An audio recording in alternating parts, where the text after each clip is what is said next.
सगळ्यांच्या नवसांना पावणारी हिंगलाई देवी, वेसाव्यातील प्रत्येक बांधवांना पावणारी हिंगलाई देवी.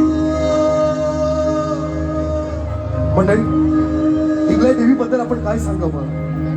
या वेसाव्या गावामध्ये जेव्हा जेव्हा संकट येतात, डोळे बंद केल्यानंतर एक शक्ती आपल्या पाठीशी उभी राहते, ती हिंगलाई देवी असते.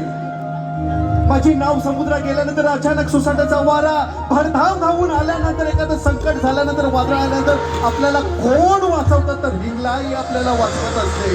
हिंगलाई देवीची रूपं जेवढी घेईल तेवढी कमी. या जगभरामध्ये फक्त दोनच मंदिर आहे, एक आपल्या वेसाव्या गावामध्ये आणि दुसरं पाकिस्तानामध्ये आपल्या हिंगलाई देवीचं मंदिर. आत्ताच सर्च करा, हिंगोली देवी आहे, ती पाकिस्तानाची नाही, आपल्या भारताची, आपल्या वेसाव्याची ती हिंगलाई देवी माता आहे.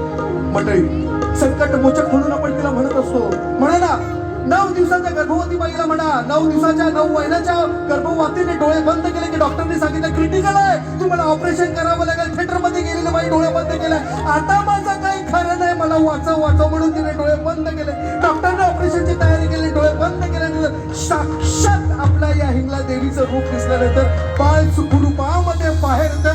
ती शक्ती म्हणजे हिंगलाई देवी. समुद्रामध्ये नाव अडकल्यानंतर वेसावकर दुसऱ्या तिसऱ्या देवाला हाकच देत नाही. हिंगलाई देवी, माझी नाव आता तुझ्या हातामध्ये आहे, माझा समुद्र बाबा या बापाच्या पोटातून बाहेर काढ आणि सुखरूपात नाव तिकडे घेऊन जा. ती शक्ती म्हणजे हिंगलाई देवी. मा हिंगलाई देवी मातेचा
आई आय आम्हा बोलांची तू गमाय